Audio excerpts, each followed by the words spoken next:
باللہ من الشیطان الرجیم بسم اللہ الرحمن الرحیم۔ ایک دن حضرت علی رضی اللہ تعالی عنہ مدینہ کی گلیوں میں چلے جا رہے تھے کہ آپ رضی اللہ تعالی عنہ نے دیکھا کہ کچھ لوگ غیظ و غضب کی حالت میں ایک عورت کو گھسیٹتے جا رہے ہیں۔ حضرت علی رضی اللہ تعالی عنہ نے دیکھا کہ وہ عورت خوف کے مارے کانپ رہی ہے۔ جب حضرت علی رضی اللہ تعالی عنہ نے یہ منظر دیکھا تو آپ رضی اللہ تعالی عنہ نے پکار کر کہا، تم اس عورت کو کیوں گھسیٹ رہے ہو؟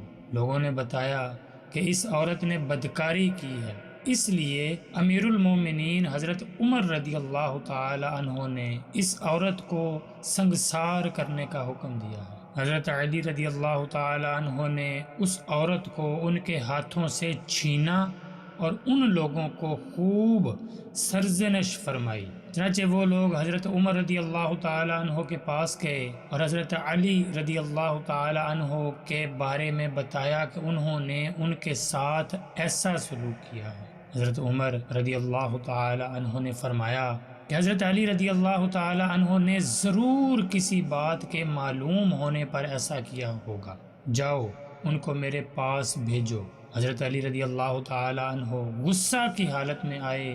حضرت عمر رضی اللہ تعالی عنہ نے ان سے پوچھا، دریافت فرمایا کہ آپ رضی اللہ تعالی عنہ نے ان لوگوں کو کیوں واپس کر دیا اور ان کو اس بدکار عورت پر حد قائم کرنے سے کیوں منع فرمایا؟ تو حضرت علی رضی اللہ تعالی عنہ نے کہا، اے امیر المومنین، کیا آپ رضی اللہ تعالی عنہ نے رسول کریم صلی اللہ علیہ وآلہ وسلم کا یہ ارشاد نہیں سنا کہ آپ صلی اللہ علیہ وسلم نے فرمایا، 3 طرح کے لوگوں سے قلم اٹھا لیا گیا ہے، یعنی وہ بے قصور ہیں۔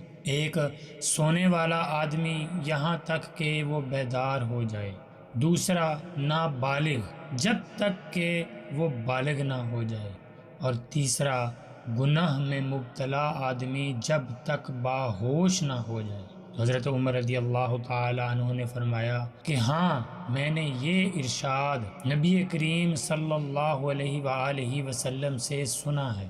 حضرت علی رضی اللہ تعالی عنہ نے تبسم فرمایا، مسکرائے اور فرمایا کہ اے امیر المؤمنین، اس عورت کو کبھی دیوانہ پن کا دورہ پڑتا ہے، ہو سکتا ہے کہ وہ آدمی اس کے پاس اس حالت میں آیا ہو کہ اسے دیوانہ پن کا دورہ پڑا ہو۔ جب حضرت علی رضی اللہ تعالی عنہ نے ایسا فرمایا تو حضرت عمر رضی اللہ تعالی عنہ نے اس عورت کو رہا کر دیا۔